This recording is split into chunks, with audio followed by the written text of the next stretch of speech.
kids do what they want when they want. Zachary!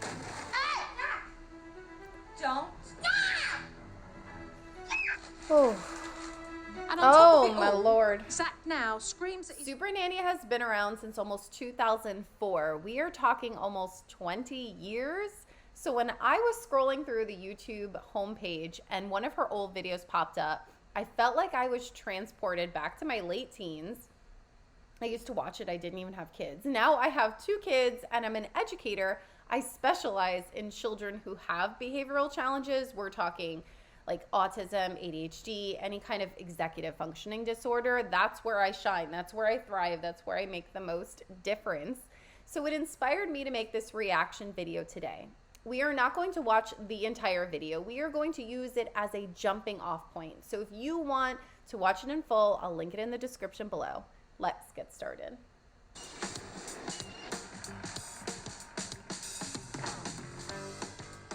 I'm here in Royal Palm Beach, ready to help a family who desperately need my help. So why don't you join me and take a look?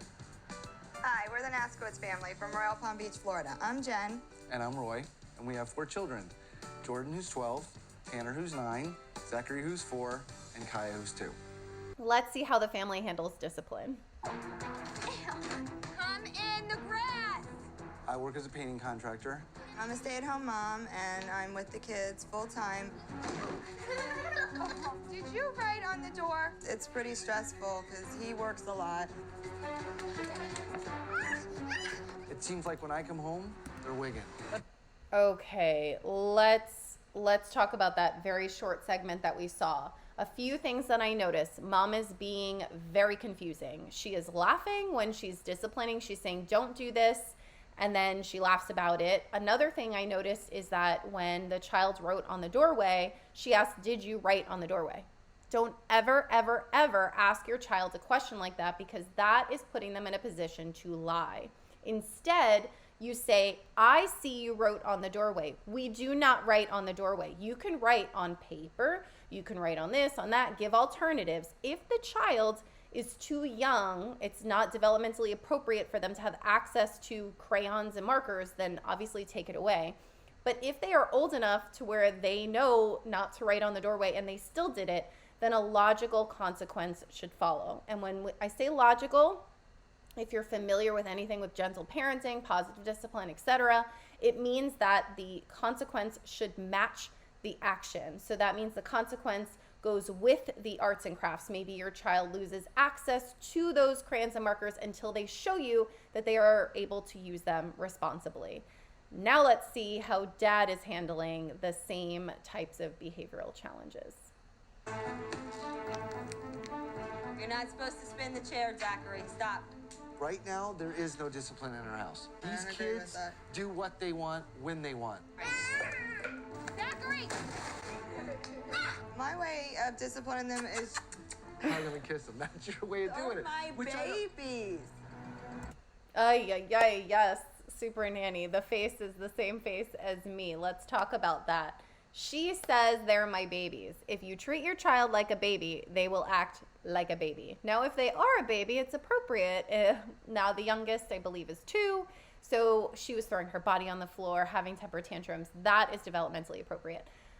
Zachary, he appears to be neurotypical. I have no idea. I have not evaluated him, but he appears to be. And so his behaviors aren't developmentally appropriate. Yes, 4-year-olds still have tantrums. If you have a 4-year-old, they have not fully developed their ability to self-regulate, and that's why we are there as their parents to help them. But the level of tantrums that he's having is indicative of she's treating him like a baby. She's clearly falling under the category of permissive parenting at times and then authoritarian parenting at times when she's screaming at them. And I think dad falls more under authoritarian and not permissive at all. So neither one of them are teaching the children what to do. When Zachary was spinning the chair, she told him that he shouldn't be spinning the chair. She didn't provide an alternative. I see that you really want to spin something. Let's go over here and use this desk chair to spin around, or this is the place where we spin around. Have an alternative. If your child wants to jump off of the couch, they have a need to jump. They have energy. You need to provide an alternative for that energy in an appropriate way, and then provide a consequence if they do not follow through with the alternative. Whew. Come on, Supernanny, what are you gonna do? Roy has a very short fuse. Stop. All you have to do is speak. You don't have to do that. That's annoying. He has no patience. Oh. You lost a four-wheeler now. He thinks when he speaks, they should jump and say how high and don't ask why. Give it back to her. I don't agree with the yelling. I don't agree with the intimidation. Come on. I don't agree with the screaming. I think that's unacceptable. How can you play if you can't?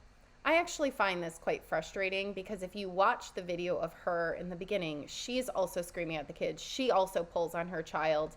So I don't know if her lens, and again, these videos are not to demonize this family at all. This is a very common issue.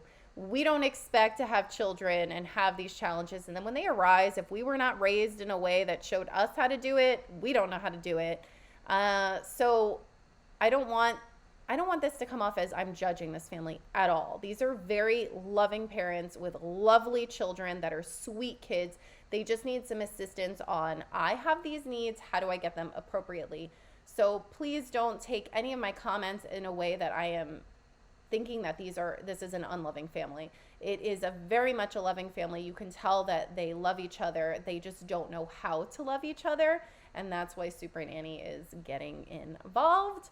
So it's interesting to see how the father is disciplining very similarly to the mom, but the mom is very judgmental over what he does. He's a little bit more authoritarian than her, but she showed signs of it as well. See, it's Jen's way or no way. That's a sad state of affairs when a couple can't compromise with raising their kids. Roy, you're the one who usually runs around the house with them before bedtime. The one time we played for 2 minutes. Oh, please. Woo!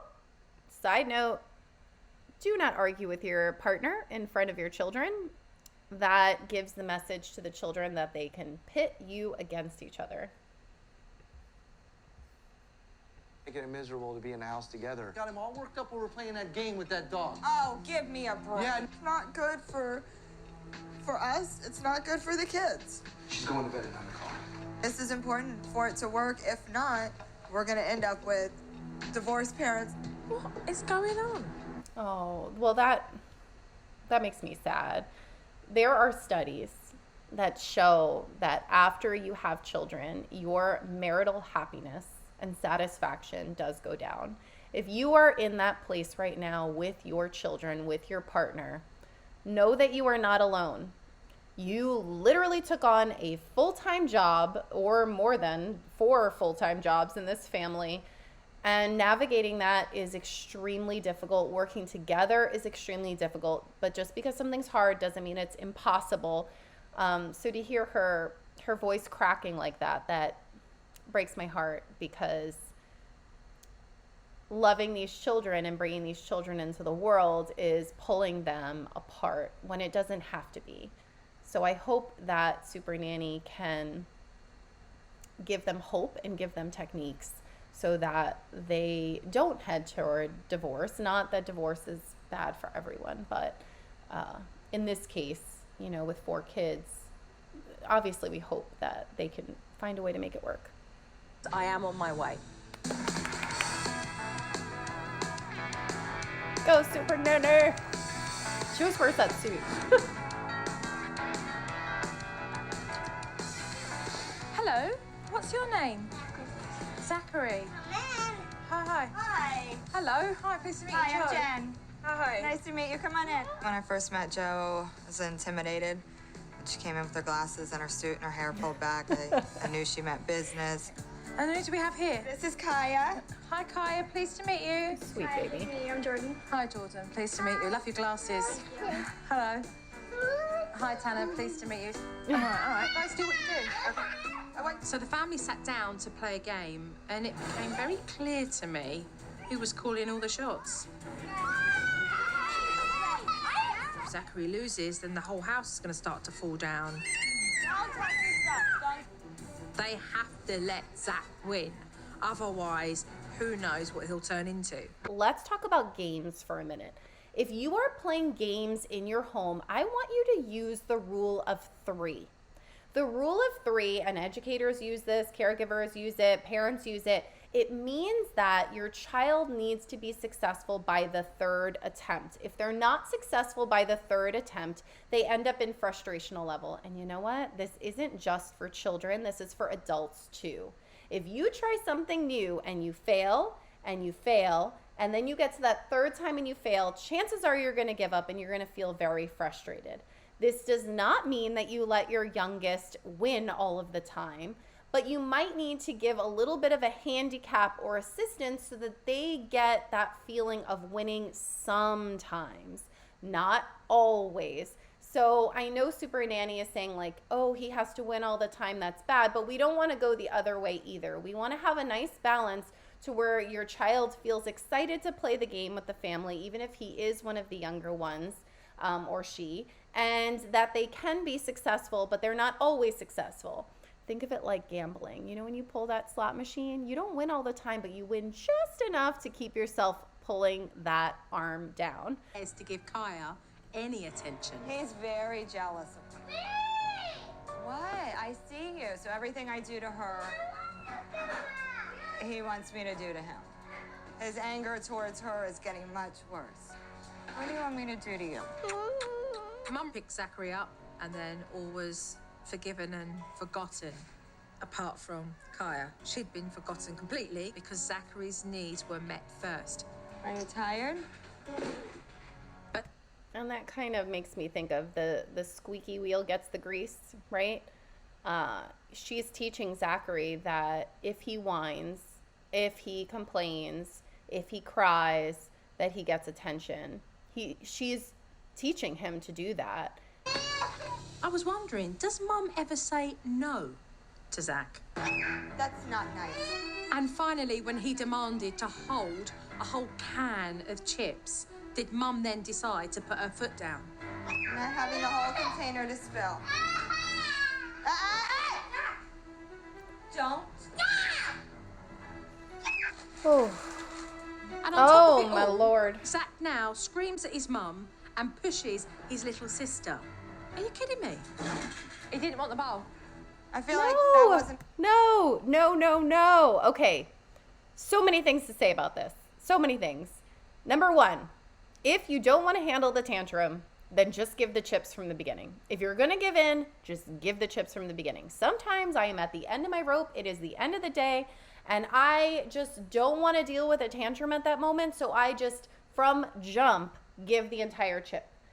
If you say no, you need to stick with no. So in this case, Mom says no to the whole container of chips and then ends up giving him the whole container of chips. So what did she teach her son? That if I whine, if I complain, once again, I get what I want. We don't always have to say no. Say yes as much as you can say yes to. It will help for the times you do say no. We don't want to get to a point, again with that rule of 3, where we're saying no, because then it's like, well, who cares? I'll just do whatever I want to do because you don't say yes to me anyway. So really think about when your child does something or they ask for something, do I want to say no to this? Because if I say no to this, I'm going to stick with it. Oh, it's so much. Okay, it's so much. I'm like sweating. He will punch and kick if he wants something himself. Stop. Stop. Right now. I mean, generally, as a rule of thumb, he knows to behave aggressive in order to get what he wants. Bingo! Why is your child repeating that behavior? Why are they continuing to kick? Why are they continuing to punch? Why are they continuing to spit? Why are they continuing to yell, throw their bodies on the floor? Because you've taught them that that is what works. That is what mommy responds to. That is what daddy responds to. All children try it. I shouldn't say all because there's always exceptions. But children try it once or twice in general. And if it works, they continue it. Little side story. My daughter, when she was 3, slapped me across the face when she didn't get what she wants. So yes, even educators, even people who know how to handle tantrums, this happens, but it never happened again. And it isn't because I swatted her or, you know, people who think, oh, I'll spank my child. I did not at all. I instituted a logical consequence that matched the behavior. We left where we were going because we were at an event when she slapped me. So we left. That was a logical consequence. If you can't behave here, then we will leave. And she never did it again because she learned that she didn't get what she wanted. Had she slapped me in my face and got what she wanted, she probably would have slapped me again another day. So if you're having repetitive problems with your child, think, am I teaching my child to do this? Dad arrived home at around 6 o'clock. Hey, bud. Hi. Hello. How you doing? Hi. Nice to meet you. Straight away, Dad told Mum that he needed to go on the computer to do work. I got a couple things I need to do that's really important because I'm running on deadline late. So can I have like 10, 15 minutes before I help you out? Something I want to note with this, if you are the primary caregiver, and it is very draining. If you haven't seen my video on being a primary caregiver, please check that out. Have a schedule in place. Have a system in place to where you get breaks as well that are consistent. Everybody deserves a break where someone is not asking them constantly for a snack or getting into problems or trying to prevent problems. And the way that this father comes home and says and requests it, it seems as if there isn't a schedule or system in place. For me personally, what I did in the early days was as soon as my husband came home, because at that time I was only working part-time, and when my husband would come home from work, he would get 30 minutes to do whatever he needs to do. And after those 30 minutes, I got 1 hour to just take a break and not think, maybe take a shower, whatever it may be. I don't know what works for you and your family, but if you feel overwhelmed and stressed, change the system. Don't expect for things to magically change. Sit down with your partner at a time of non-conflict and make some kind of system to where you get breaks too, because you're human, you have emotions, you have limits, and if you find that it's very frustrating every day to decide whether or not your spouse is going to help or whether they're going to be home at a certain time, those inconsistencies can be very stressful. The stakes are really high here. Unless Mum and Dad see eye to eye, then we could be looking at a divorce. And the kids are going to have to go through that as well. With things just not looking good, I stepped in with a technique straight away to get Mum and Dad on common ground. You both need, number one, to talk about what you haven't been able to come to agreement with so that you can compromise and then write it down here. So, the teacher in me loves this. We love to write things down. We love to write things down because then there's no arguing on what we discussed because it's written down. If you and your partner are having repetitive problems, write down your resolutions together. Put it up somewhere. Discuss specifics. Don't discuss generalities. So you're going to see that Supernanny is going to go through each specific parenting problem and how they want to handle it, and then write it on down.